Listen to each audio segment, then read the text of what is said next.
Nama saya Audrey Zefania. Saya Maria Estania Ritawelan. Kami akan membahas materi tentang bukti audit dan tes transaksi.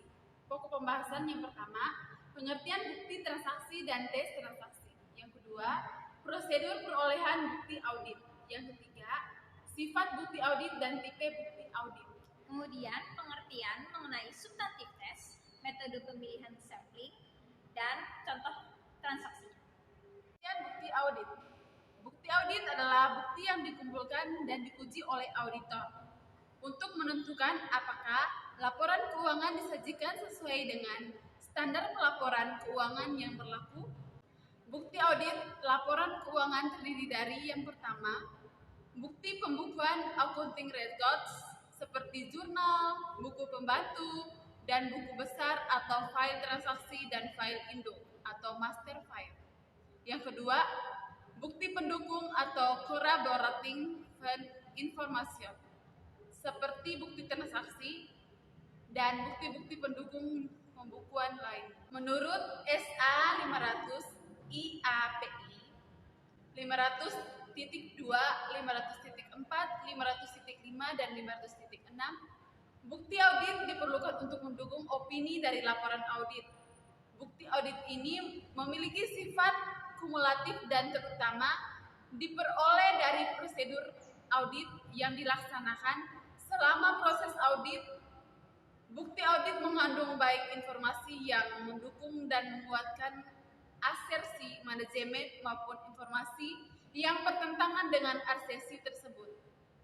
Prosedur audit untuk memperoleh bukti audit dapat mencakup investasi, observasi, konfirmasi, perhitungan kembali, pelaksanaan ulang atau reperformance, dan prosedur analitis, dan seringkali mengandungkan beberapa prosedur permintaan keterangan dari manajemen. Prosedur untuk memperoleh bukti audit. Yang pertama, prosedur penilaian risiko. Yang kedua, prosedur audit lanjutan yang terdiri atas. Yang pertama, pengujian pengendalian ketika disyaratkan oleh SA atau ketika auditor telah memilih untuk melakukan hal tersebut. Dan yang kedua, prosedur substantif termasuk pengujian rinci dan prosedur analisis substantif. Sebagian besar pekerjaan auditor independen dalam rangka memberikan pendapat atas laporan keuangan terdiri atas usaha untuk mendapatkan dan mengevaluasi bukti audit, ukuran keabsahan atau validity. Bukti tersebut untuk tujuan audit tergantung pada pertimbangan audit independen. Dalam hal ini, bukti audit berbeda dengan bukti hukum yang diatur secara tegas oleh peraturan yang ketat. Bukti audit sangat bervariasi pengaruhnya terhadap kesimpulan yang ditarik oleh auditor independen dalam rangka memberikan pendapat atau laporan keuangan yang diauditnya.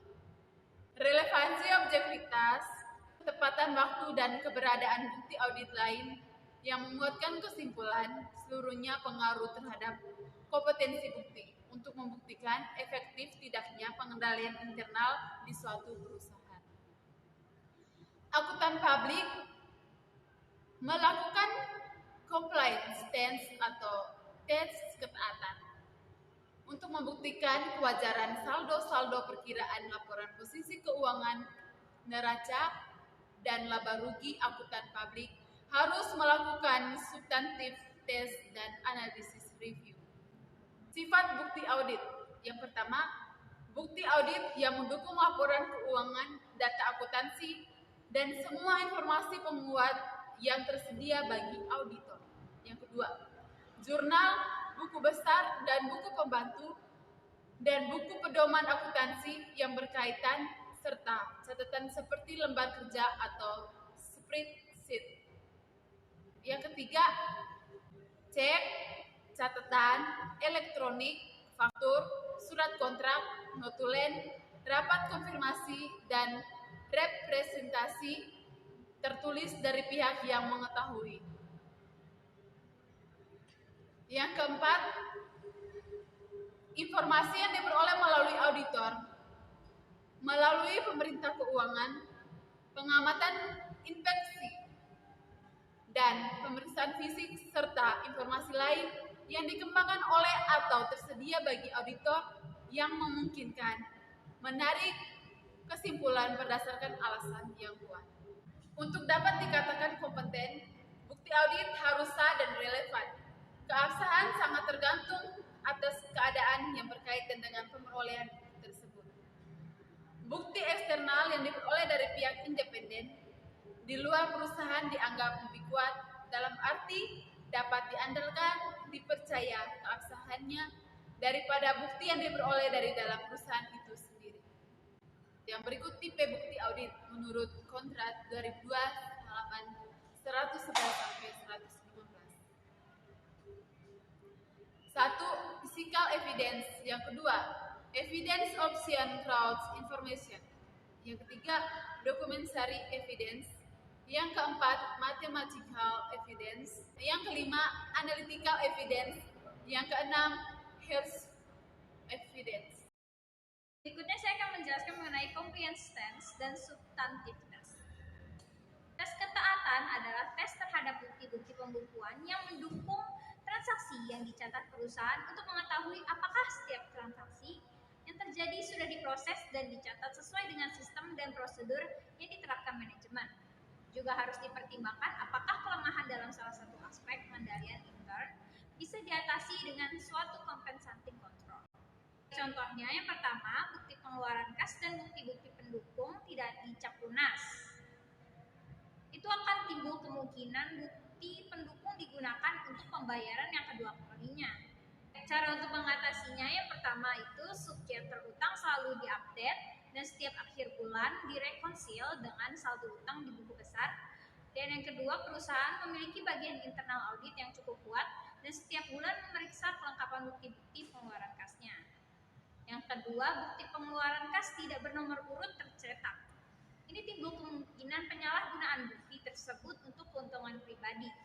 Cara menyelesaikannya, perusahaan harus menggunakan Impress Fund System untuk pengeluaran yang kurang dari 750.000 untuk jumlah yang lebih dari 750.000 dibayar dengan giro yang urutan nomornya selalu diawasi. Compliance test biasanya dilakukan untuk transaksi berikut ini. Yang pertama, penjualan berupa faktur penjualan. Yang kedua, penerimaan kas yaitu kwitansi. 3, pengeluaran kas yaitu nomor cek atau giro. Lalu pembelian yaitu purchase order. Lalu pembayaran gaji dan upah, daftar gaji, jurnal koreksi atau penyesuaian, jurnal voucher. Lalu hal-hal yang harus diperhatikan auditor dalam melaksanakan tes ketaatan. Yang pertama itu kelengkapan bukti pendukung, lalu kebenaran perhitungan matematis, lalu otorisasi dari pejabat perusahaan yang berwenang, dan kebenaran nomor perkiraan yang di-debit atau di-kredit, dan yang terakhir kebenaran posting ke buku besar dan sub buku besar. Prosedur pemeriksaannya ada inventarisasi aset tetap, lalu observasi atau stock of name, lalu konfirmasi piutang, utang dan bank, lalu subsequent collection dan subsequent payment, lalu cash of name, dan pemeriksaan rekonsiliasi bank dan lain-lain. Menurut SA 530.2, sampling audit penerapan unsur alert terhadap kurang dari 100% unsur dalam suatu populasi audit yang relevan sedemikian rupa sehingga semua unit sampling memiliki peluang yang sama untuk dipilih untuk memberikan basis memadai bagi auditor, lalu untuk menarik kesimpulan tentang populasi secara keseluruhan. Lalu menurut SA 530.3, sampling statistik suatu pendekatan sampling yang memiliki karakteristik berikut. Yang pertama, pemilihan unsur-unsur sampel dilaksanakan secara acak dan penggunaan teori probabilitas untuk menilai hasil sampel termasuk untuk mengukur risiko sampling. Lalu menurut SA 530.7 dan 530.8, keputusan untuk menggunakan pendekatan statistik atau non-statistik dalam sampling membutuhkan pertimbangan auditor, namun ukuran sampel bukan merupakan kriteria yang tepat untuk membedakan antara pendekatan statistik dan non-statistik. Menurut SA 530.8, hasil sampling audit untuk pengujian pengendalian suatu tingkat penyimpangan sampel yang tinggi tidak diharapkan dapat meningkatkan resiko kesalahan penyajian material yang telah ditentukan kecuali jika diperoleh bukti audit tambahan yang memperkuat penilaian awal resiko tersebut. Metode pemilihan sampling ada 3. Yang pertama, random atau judgmental sampling. Yang kedua, block sampling. Dan yang ketiga, statistical sampling. Dan ini adalah contoh tes transaksi pengeluaran kas. Sekian penyampaian materi dari kami, kurang lebihnya mohon maaf.